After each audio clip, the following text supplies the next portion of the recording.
An uprising will tear a country apart. 3 deaths will define it. First to die is Thomas Scott, executed outside these walls in 1870. Now his descendant wants to know what happened to his body. The whole idea of him being dumped unceremoniously into a river, wrapped in chains and being eaten by fish, it doesn't sit right with me. The last to die is the man who wanted Scott dead, Metis leader Louis Riel. He would pay for Scott's death with his own. If you said you were a Riel, people immediately think of you as a stinking, dirty, filthy, lying, cheating half-breed, right? That's who you are. And you got a brand that says traitor on your forehead. And in between, the death of a small child caught in the crossfire. Oh yeah, I might not be able to read this. The father slowly rose to his feet, assisting his Indian wife to hers. He took his little Marcel in his arms. Her descendants are about to learn the truth about her death.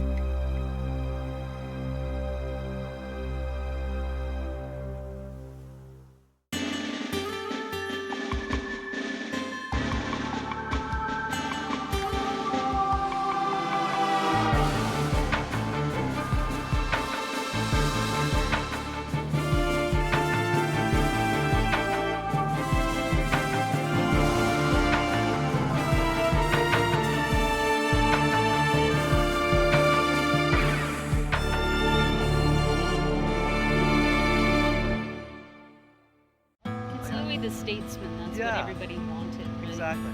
Jean Théier is one of Canada's leading Aboriginal rights lawyers. She is also a descendant of Louis Riel, the man at the heart of a conflict that set Protestants against Catholics, English against French, and whites against natives in 19th century Canada. If your life is at threat, if you think your children are dying of hunger and you've got nothing to lose, and people are coming into your land. This isn't like us going over to Afghanistan. This is people coming into our land and taking your land and starving you out and making it impossible for you to survive in the way that you have survived for 200 years. Canada today would take up arms to fight that. In 1869, the Canadian government bought a huge tract of land from the Hudson's Bay Company, land that would become Canada's prairie provinces. It was home to the Metis, a Catholic people descended from French traders who had taken native wives. What's unique about Canada is that our Métis people, our mixed blood people, created their own culture. And that happened by force of geography. They were left alone in the West to do their own thing for 200 years. That's longer than this country has existed. When their way of life was threatened, the Métis turned to Jean's great-great-uncle, 25-year-old Louis Riel. As the Canadian government claimed the land, outsiders, mostly Anglos from the east, flooded into the region. Among them was Thomas Scott, a 28-year-old Orangeman, a Protestant from Northern Ireland, who became a thorn in the side of Riel and the Métis. Oh, you guys, she's not interested. Jill Buffy is a descendant of Thomas Scott. She's a horse groom in Winnipeg, where the conflict began. And this is the dining area, also known as my home office, where all my research is. Jill was inspired by her late grandfather to understand her family history. It's this passion that has led her to Scott. And that's where I came across Thomas Scott, who's right here. Thomas Scott was outspoken, you know, a bit of a loudmouth, obviously lived for the moment, he's young, he's passionate. I mean, these are all qualities that are in my family to this day, and I wonder, you know, did that come from his side of the family? And it was Scott's mouth that got him in trouble. In 1870, the Red River Resistance, a Métis uprising, was in full flow. Scott, a laborer, outspoken and abusive, refused to recognize Riel's government. He vowed to bring it down, to kill Riel. Now he was made an example of, captured by Riel, court-martialed for treason, and sentenced to death by firing squad. But a mystery surrounds his death. Scott's body was never found. Hi there. Hi, you'd be Jill? I am. Philip Mayat, St. Boniface Nice Museum. to meet you. Historian Philip Mayat is going to help. They meet at the St. Boniface Cemetery, the final resting place of Scott's nemesis, Louis Riel. For some people, this is still this sort of location where they can come to sort of Pay homage. pay homage to Riel and so on. And I guess from your point of view, is one of the ironies is that there's no such place that exists for Thomas Scott. Yeah. The story goes that Scott had an ignominious death.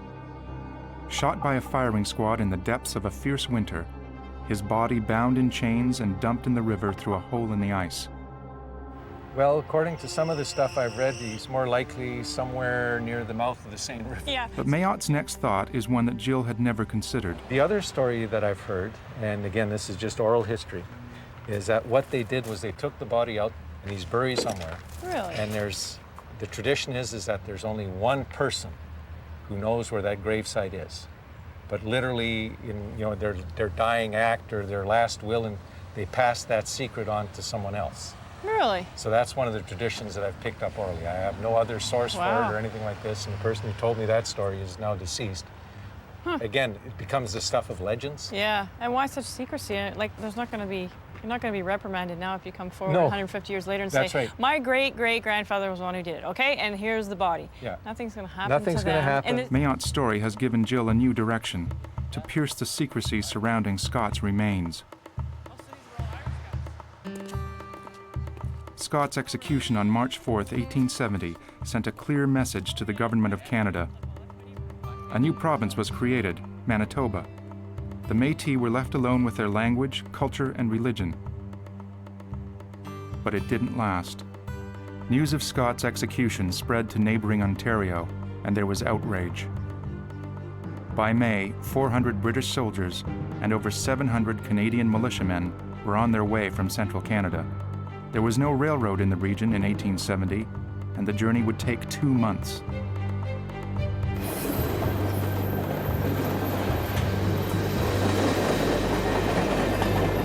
But 15 years later, when the second uprising led by Riel took place, there was a railroad. Canada had a proper army. And one of its soldier volunteers was the great-grandfather of commercial artist Ted Hammond.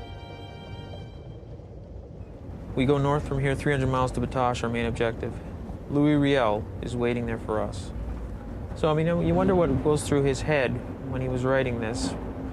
Were these guys freaked out? Were they excited? Were they a little scared? I'm sure there was part of all of that, as any normal person would be nervous about heading into some kind of a battle in a place halfway across the world from them. So it had to be kind of scary, but at the same time, one big adventure.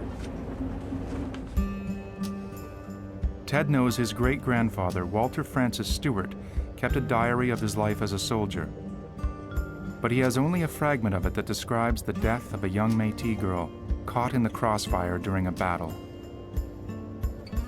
Genealogist Brian Gilchrist is brought in to help Ted track down information about this child. Something I've been very interested about. My great-grandfather makes note in his diary that there was a little girl who was killed somewhere during the battle. And it'd be interesting to find out if this story was true, if this little girl actually has relatives who are still alive today, or what their story is. It has her name down. Yeah. There were many incidents of note during our final charge on Batoche, not all of them happy ones. The most heartbreaking was where a little 10-year-old girl, Marcille Graton, a half-breed child, ran across our line of fire and was shot dead on the doorstep of a village store. She wanted to be with her mother in the store. I have associates across the country. We can possibly find somebody in Winnipeg who has access to the Manitoba archives. But their first challenge is to find a complete copy of the diary, because all Ted has is an old newspaper excerpt. So how long have you been working on your family genealogy? Oh. Jill Buffy has no diary to show her the way.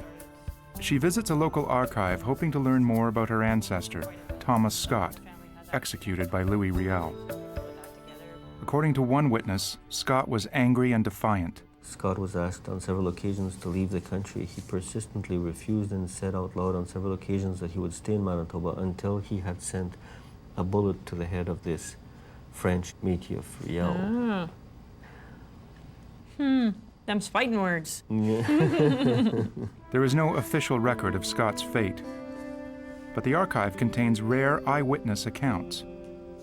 See here The testimony of a leading Métis figure provides an important clue. Was told by Goulet that the body had been thrown into the river about a quarter of a mile below at a place called German Creek. I don't know where that is. Do you know where that is? German Creek would have been the same river, so it might have been on the red where the same And I came across something in this research that said his murder was basically an abuse of power, and that's if you're not even going to bother to give him a Christian burial, you're just extending that even beyond the grave, really. If he opened his mouth and pissed somebody off like Riel, threatening to put a bullet in his head, or even just pissing him off because he was outspoken and against what Riel stood for, I've pissed off lots of people in my life being outspoken for what I stand for. And you know what? I figure, fuck them. If they can't take a joke, it's who I am. So yeah, I kind of feel a little bit of a kinship with him, like, good for you, buddy, for standing up for what you believed in. At least he left a mark. There was outrage in English Canada at Scott's death. The resulting military response caused an exodus. As white Protestant settlers flowed into Manitoba, thousands of Métis left for the Northwest. Riel fled to the United States. Over 135 years later, the Métis family that begat Riel returns to the Red River for a reunion. But the legacy of Thomas Scott's death haunts them still. When I was a kid, growing up in my parents' generation, if you said you were a Riel, people immediately think of you as a stinking, dirty, filthy, lying, cheating half-breed, right? That's who you are. And you got a brand that says traitor on your forehead. You are absolutely, I mean, it was bad enough to be Aboriginal, but to be all of that on top of it was even worse because you were a Riel. Nowadays, you know, it's an entirely different thing. Everybody says, oh, wow, you're blue blood Canadian. I said, well, we've always been blue blood. But people now think it's something to celebrate. Sure wasn't when I was a kid. Riel's years in exile fueled his belief that he had been chosen by God to lead the Métis. He never ceased to be a hero to his people. In 1884, the Métis again found themselves under threat from the Canadian government. They sent to America for Riel to return as their spiritual and political leader. As the Métis prepared for a fight, Ted Hammond's great-grandfather, Walter Stewart, a young volunteer soldier, was heading for the battle where a young Métis girl would be killed. To uncover more information about his great-grandfather, Ted and his kids traveled to Belleville, Ontario, to visit the Regimental Museum of Walter's old unit. I was wondering where my great-grandfather would have been in this painting of the Battle of Batoche. The Midland Battalion was all along this area, down to this front line of the rebels, were rifle pits. So they had to clear out the rebels in the rifle pits. Museum curator Neil Smith pulls the old muster rolls to shed more light on what Stewart did. There we are. Stewart, Walter Francis, and they show your great-grandfather as Paymaster Sergeant. And I would take that as being correct. They have Private T. Hammond, which is my name. How strange is that? You'll be interested in looking at the map and seeing the actual route traced out. What I'm hoping is that my great-grandfather's diary can recreate this journey. So far, Ted has only a newspaper clipping from his great-grandfather's diary. But genealogists may be close to finding the real thing.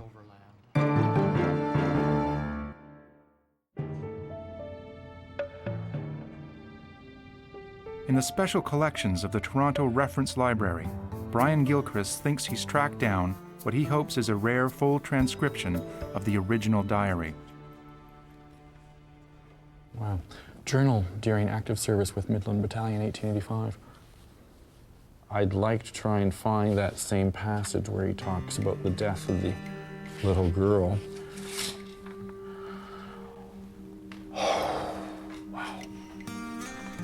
The experienced researcher is not prepared for what he discovers. Gilchrist has found the full account of the little Métis girl's death. There were many incidents of note during this final charge of the 12th day of May, 1885. One was of little Marcille Gratton, a French half-breed girl aged 10. She ran across our line of fire and was shot dead on the doorstep of one of the stores. She wanted to be with her mother. Our boys gathered round the little dead thing as she lay in her frantic mother's arms, who, kneeling on the step, rocked her as she had been when she was a baby, trying to get her to speak. She couldn't believe the child was dead.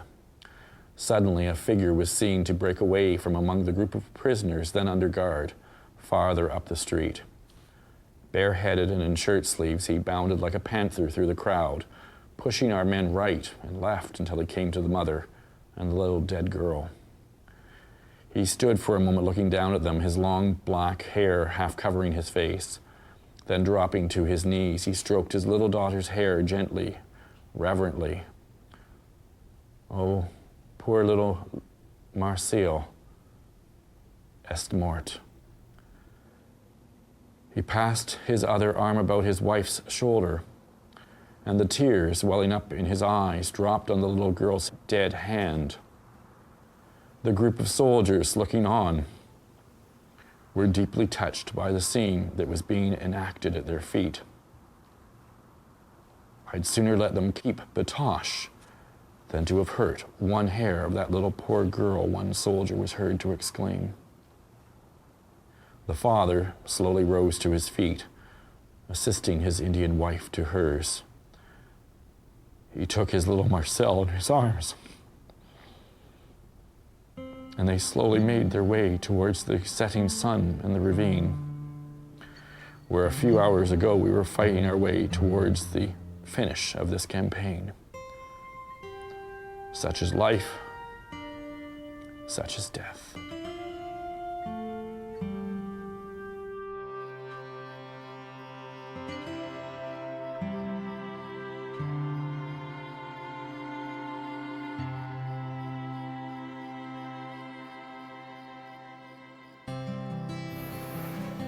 Armed with a diary, Ted sets off to retrace his great-grandfather's journey to the northwest, to Batoche, where 10-year-old Marcille Gratton died.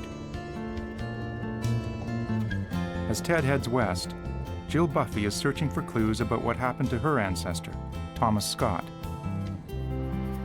Captured during the first uprising at Red River, Scott had been a troublesome prisoner for the Métis.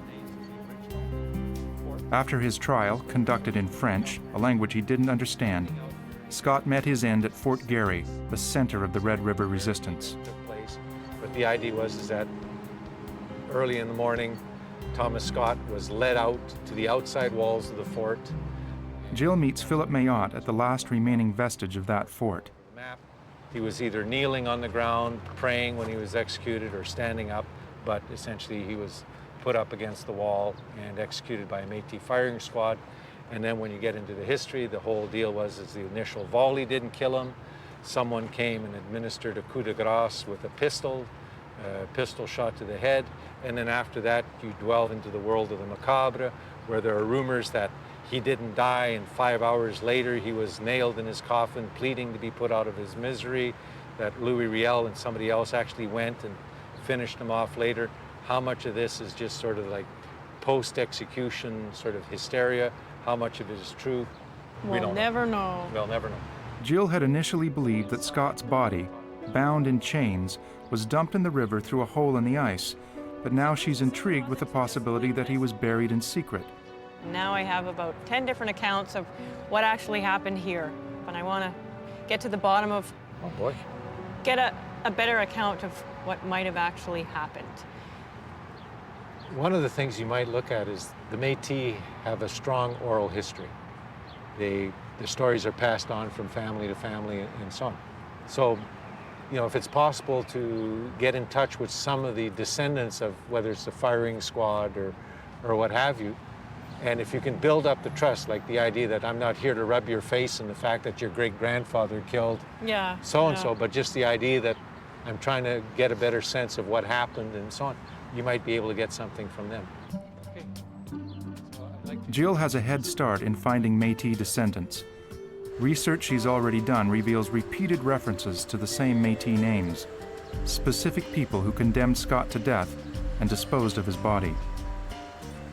It's neat to have faces for the names. Most of them, their family names are now street names here in Winnipeg. So now, for me, every time I drive by Goulet, which is right near where I live, or Marion Street, or drive down Lagimodiere to go to the beach or something, I'm gonna think of this. Ted Hammond's search for relatives of the little girl killed in the crossfire isn't so easy. Specialists in Métis genealogy have been enlisted to help with Ted's search for Marcille Graton. We've gone through, in the back of this journal, for instance, is somewhat of a census. The challenge will be tracing her family at the time of great social and political upheaval. Traditional genealogical methods may not apply. We go through all the names and we don't find a Graton anywhere. Anything that could be mistaken for Graton. Although it's a census, this work also contains testimonies of those who witnessed the battle. Within these notes, the team has found a clue that could be vital for Ted's search. So I think I've found something that Afro girl, although it doesn't mention her name at all. It doesn't mention her name? No, but it does make reference to a girl. So down here, though, is where it's really relevant. It says, une petite Sioux tuée et enterrée presque à l'endroit du miracle. So this means a little Sioux girl, okay, killed and buried almost at the site. This reference to a young girl killed at the time of the battle seems like the right fit. Only according to this record, she is listed as a Sioux Indian, not Métis, and her name is not mentioned. I would be a little disappointed if we can't find anything about this girl. She's a part of that diary, an essential part of the story. But obviously it was a long time ago, so it may be difficult to find any relatives or ancestors that may still be around. Hi. Hi, Jill. You must be Alan. Yeah, Al Benoit. How are you doing? Nice to meet you finally. Welcome to St. Boniface. Thank you. Born and raised. You or me? I was. Oh, Were you? really? Jill Buffy is having more success. She's tracked down a living descendant of Elziar Lagimodiere, one of the men who condemned Scott and were entrusted with the secret disposal of his body. They meet at the Seine River, once known as German Creek, where Scott's body may have been dumped through the ice. This is the first time since the event that members of these families have met. For myself, I'm a descendant of Elziar Lagimodiere. Okay. And Elziar was on a tribunal that made the decision to execute Thomas Scott. Grandmother mentioned how my grandfather was involved, but any of the details she never spoke about. Do you think that was because it's sort of taboo or out of shame or embarrassment or? But I don't think it would have been out of shame, because I believe that he was doing what he felt was right. Elziar was promoting the idea of exile for Thomas Scott and had voted for exile. And at the end of the day, the decision of the tribunal was to have an execution, and Elziar, you know, being a loyal supporter of the government, Métis government, and the process, once that decision was made, he did the job he had to do. And one of his... Okay, he was young, he was a hot-blooded Irishman, and he loved to drink. I'm sure he pissed off a lot of people. I'm sure he flapped his gums, and he was getting in the face of Riel and all those Métis. But regardless, you don't deserve to... You still deserve a proper burial. Your family members should still at least know where your body is put. And Grandma never got into any detail at all about the body, because we understand that her grandfather, who was Elziar Lagimodiere, made a vow never to talk about where the body went. And the thoughts, though, are that either in the Seine River or the Red River, a hole was cut in the ice, or there was already a pre-existing hole because of fishing, winter fishing, that the body went, you know, was slipped under the ice. And exactly where it was, who knows? And what I've heard from other elders and you know, cousins, that is a topic that was just not talked about. It's too bad. It's too bad those two, or whoever was involved, went to their graves and the guilt didn't eat away at them when they spilled to somebody. I don't think there would have been guilt. Benoit, a Métis activist, makes no apologies for his ancestors' actions. And Jill has a revelation. You know, to admit that we were cheated of our lands here in Red River. So for the Métis, we haven't got the closure. It's a French-English debate that still exists today. I grew up in St. Boniface, and for whatever reason, and I can't even pinpoint an exact moment in time in my life where someone said, oh, the French are no good, you know, the French kids didn't hang out with the English kids, and I don't know why to this day. And it's got passed on through the generations, and it's a shame that if my, and I don't even want to use the word dislike because it's such a strong word, but mild aversion to the French, which again I should examine because I have no right to feel that way, but that's the way I was raised. It's of no benefit to me, and if it's, like I said, if it's based on what happened with the Métis back then because it was the Orangemen versus the Métis, then maybe this could provide some sort of closure. The notion that Elzéar Lagimodière voted to spare Thomas's life is something new to Jill, a suggestion of Métis mercy. Although Scott wasn't spared, this bit of family lore offers hope. Those who wanted to spare him would have really been embarrassed and ashamed that that's the way it went down, and thought, you know what, someone needs to do one last thing for this poor guy. Like, let's get his remains and go in the night and put him in a cemetery. There are way worse people in the world that have had better funerals.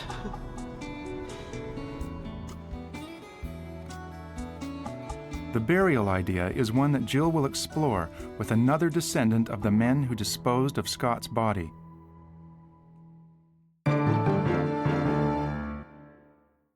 I have his date of birth at home. Jill Buffy's search has brought her to the great-grandnephew of Elzéar Goulet, a cousin of Louis Riel. Thomas Scott, murdered by Riel on the 4th of March. Kind of resembles you. High forehead, Yeah. narrow face, Yeah. long I hope gangly I don't look legs. that dopey though. He looks a little like could you. have been his sister. It's kind of ironic. Both your great-great-uncle and my old cousin Louis were charged with treason. Yeah. And executed for it. Yeah. Not everybody Yeah. has that in their past. Okay, here's the photographs. That one? Yeah. Okay, there's that one. Yeah, these are just someone's educated or uneducated guess. They all have mustaches and the same hat, so any one of them could be Elzéar. Well, either of the Elzéars. I wonder if either of the Elzéars are in there. Yeah, I know my great-great-uncle's in here. He'd be this one. He's the guy in the ground. You never heard of any stories about a burial sneaking into a cemetery and... I had read about that someplace where they, after the execution, had dressed him in Métis clothes. And I would imagine that they wanted to make it look, and maybe that would lend more credence to your theory about him being buried. Perhaps Scott's corpse was disguised in Métis clothes. Then, like Métis, who died in winter, it could have been stored on ice until the ground thawed. There's no rush. Exactly. Because then that would give them the time to prepare a grave. Right, to dig, because the ground would have been frozen. Because the ground would have been frozen. Yeah. Oh, that's something to consider. I don't know. The evidence seems to be stacking up towards the burial theory. I don't know. They say that Lagimodière and a few key other players did not want to execute him. And because it was sort of a bumbled execution, perhaps those people took a little pity on him and later thought the least they can do is bury him somewhere in an unmarked grave, because it would have been in those days the Catholic Christian thing to do. I don't know, but maybe it's just the optimist in me wanting a sort of a happy ending to it, but if that's your idea of a happy ending. Well, I mean, happier than being eaten by fish and possibly dumped in a river still alive. I think he was executed for a reason. I think he was executed because the provisional government here at that time that Riel had created wanted to prove that they were a nation. Really? And what better way than ordering someone's death? What had he done? Well, he had been part of the insurgents. Right. The charge was treason, wasn't it? Yeah, I think so. Yeah, I'm sure it was. Ted Hammond is nearing Batoche, where his great-grandfather fought and witnessed the tragic death of a little Métis girl. On the Saturday of the 9th, he did not want to stay behind to, I guess, be the paymaster. He wanted to join the firing line. So it tells you just how eager these guys were to get out there and, I guess, prove their manhood.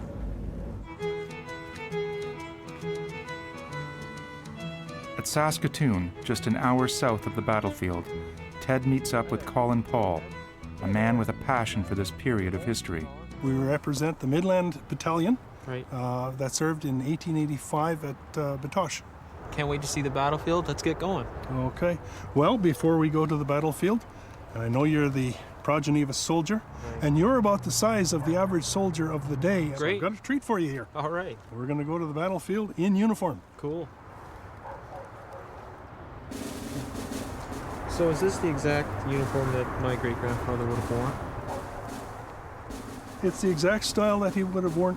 Doesn't fit too bad. It's an 8-button tunic. This is obviously not a period piece, Right. simply because the cloth would have decayed long ago. Right. Now this is a cartouche that he got 100 rounds of ammunition. He would have put he would have put it in the cartouche because it actually holds 100 rounds. Okay. Perfect target. Now. Yeah. Now that bayonet is on the Snyder Enfield rifle. It's a triangular socket bayonet. Is there a significance to the tri-side, the 3 sides? Well, these grooves in here are the blood grooves. Right. So that what would happen is when it went in to the side with the ribs, the action actually, you would then twist because it's a twisting motion. Right. And the idea is then you separate the ribs. So, and of Nasty. course they did That was mean a business. Nasty looking piece of work, that Well, is. and then of course the blood grooves allow you to pull it out. Right. You know, otherwise, because there's been many documented cases where it gets stuck, Right. and then they have to load up and then fire to blow a hole big enough to get the. So there's only one way, and that's to survive. I'm ready. Let's go. Let's go. Come on.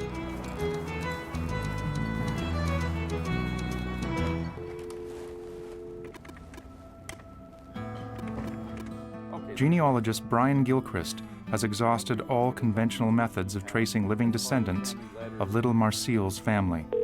We're sorry, your call cannot be completed as dialed. He's left with no alternative but a phone, a directory, and hundreds of entries for families named Graton.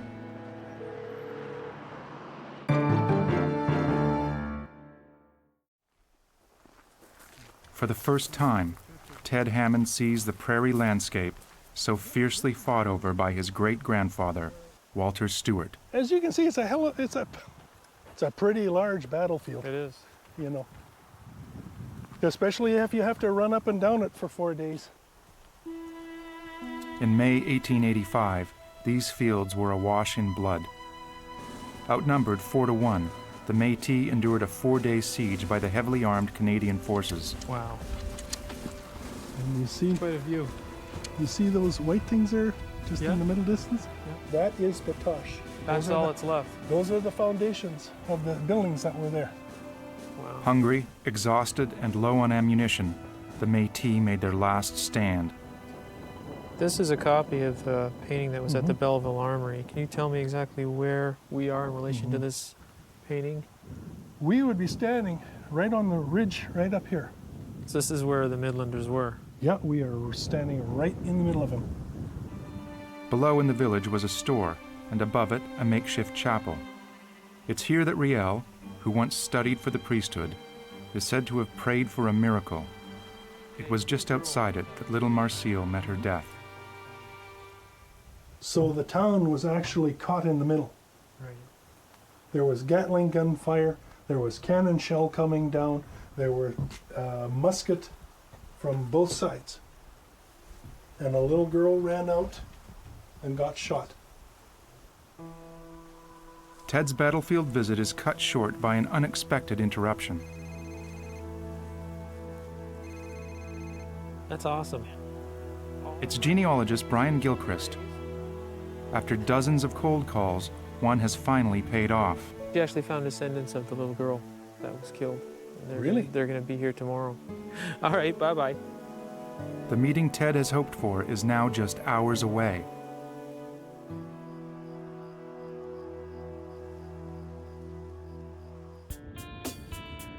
Encouraged by her meetings with Metis descendants, and optimistic that her ancestor, Thomas Scott, could have been buried, Jill Buffy is going back to meet historian Philip Mayotte. All of my research so far is this kind of correspondence, like from one person to another, or someone says this, so somebody else writes it down.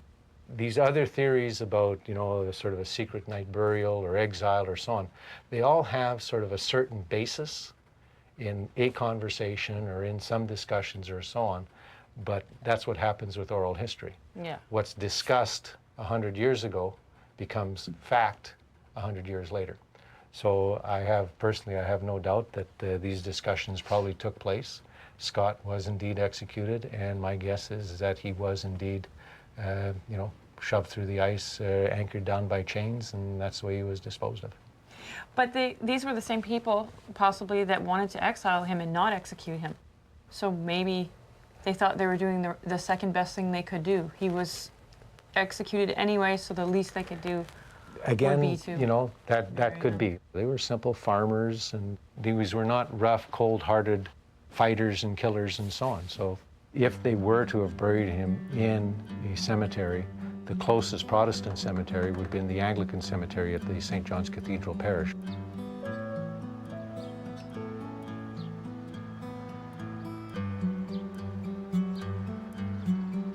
So you're here on a mission? I am. I'm a descendant of Thomas Scott. Uh-huh. Direct? No, you couldn't be. No, he was my great-great-great-uncle. Some of my research suggests that the Métis quietly buried him somewhere after he was executed. He did not end up in the Seine River. So I thought I would try this cemetery. Well, we have people here who were involved in the Red River Rebellion in 1870, 1868, 69, 70. I doubt very much if Thomas is one of them. Thomas was a Presbyterian, and by that time the denominational lines were pretty strict at that point. Although nowadays we bury anybody who wants to be buried at St. John's, provided, of course, that they're dead. But I would look first at Kildonan. That would be my first bet. Now, what did your research have them actually saying? Does it say in the north end of Winnipeg? That sort of thing, in the north end of what is now Winnipeg. Yes. Then I would beetle out to Kildonan. I would contact the people at Kildonan and say, where are your unmarked graves from around 1870? Before I started this quest, Thomas Scott was basically 2 words on a piece of paper for me, and maybe a couple of black and white photographs. But now, I'm really starting to get some character development in my head of him, and he has more depth to him, and he's become a real person for me, and it's brought me a little closer to him. I feel like I kind of know him, even though I don't. I'm kind of forming a personality in my head where I didn't have that before, so that's a good thing.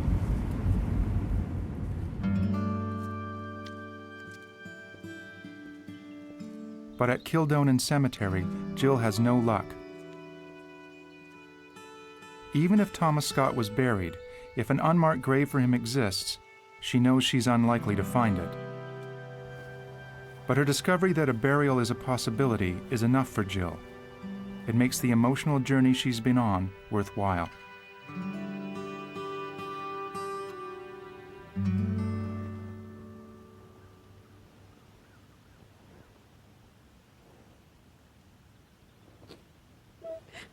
Shit.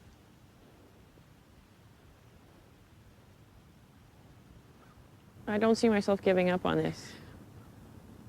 I have lots of papers strewn about my house that I want to be able to come to a conclusion and tape them up the way they're supposed to go and have them in proper order.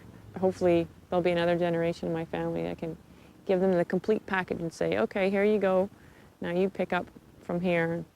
I'm hoping that if he if he somehow knew that I was doing this, it would make him happy.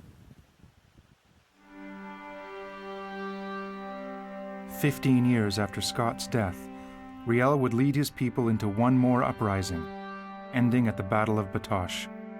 Shortly after the fall of Batoche, Riel surrendered to the Canadian forces. He was tried for treason in a trial that stirs controversy to this day. On August 1st, 1885, Riel was found guilty by a jury of 6 English-speaking Protestants. Although the jury recommended mercy, Judge Hugh Richardson, an Anglophone from Ontario, sentenced Riel to be hanged. But Riel's message and legacy live on. Those kinds of events where people galvanize together to protect their culture, these are the things that create peoples. That's why we have a Métis peoples here. There's no history like this in Australia or in New Zealand or in the United States. Nothing like that exists. Métis are a uniquely Canadian phenomena. It's the morning of the meeting between Ted Hammond and the descendants of the Métis family that lost their 10-year-old daughter in the crossfire of the battle. I'm looking forward to meeting them in one respect, in another respect here a little bit. Nervous about meeting them because it's not a happy story. Incredibly, the ruins of the store where she was killed have survived. It's here that Ted waits for the Gratons. It's strange, it's eerie. And it is almost like a graveyard. Not just to the little girl, but to the town itself. I'm a father myself, so it would be horrible, just the worst. I couldn't think of anything worse. Nothing. For the first time since that tragic moment, recorded in Walter Stewart's diary, these two families are about to meet.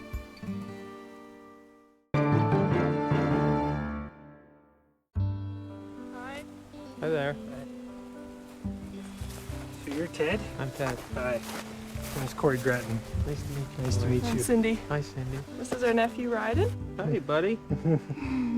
Ted offers Corey the passage from his great-grandfather's diary, relating the scene that unfolded at this very spot over 120 years ago. There were many incidents of note during this final charge of the 12th day of May 1885. One was the little Marcille Grattan, a French half-breed girl aged 10. She ran across our line of fire and was shot dead on the doorstep of one of these stores. She wanted to be with her mother. Our boys gathered round the little dead thing as she lay in her frantic mother's arms, who, kneeling on the step, rocked her as she had been when a baby, trying to get her to speak. She couldn't believe the child was dead. Suddenly a figure was seen to break away among the group of prisoners. Pretty moving. It's interesting. Stuff. Yeah. It verifies with your story, almost word for word. And for myself, it's proof that our family, was in this area at this time. Right. Yeah, Corey has told me the story of her before, but just being here on this site and seeing, the ruins and everything, it just makes it so much more touching. Yeah. So much more real. Yeah. You just look at a field and it's a field. But no, there was soldiers coming across and people lived here and worked here and died here. And died here. And for myself, I've often wondered, what did the soldiers think, as they were approaching or involved? Did they feel it was a just battle? Were they doing this for the greater good? Yeah. And journal entries like this, shed a whole new light on what was happening in Batoche, and to be a part of that, I'm honored. So I was nervous about, it's moving past my comfort level to do something like this, but my nephew happened to be in the room, and I just, it was important for his sake and for my grandparents' sake and for my dad's sake, that The first time the Stewart and Graton families crossed paths here, a little girl was killed. An incident missing from the history books. Nice to meet you. Ryden, do you say bye? Somewhere close by, Marcille Graton lies in an unmarked grave. Yet the terrible story of her death lives on, recorded in the diary of an ordinary soldier who witnessed it. A diary that has brought these families together to once more bear witness and remember a past that shaped their present. But the story does not end here for Ted Hammond and his family. Genealogist Brian Gilchrist has discovered the last resting place of the man who made all of this possible, a grave that was unknown to these descendants. That's your great-grandfather.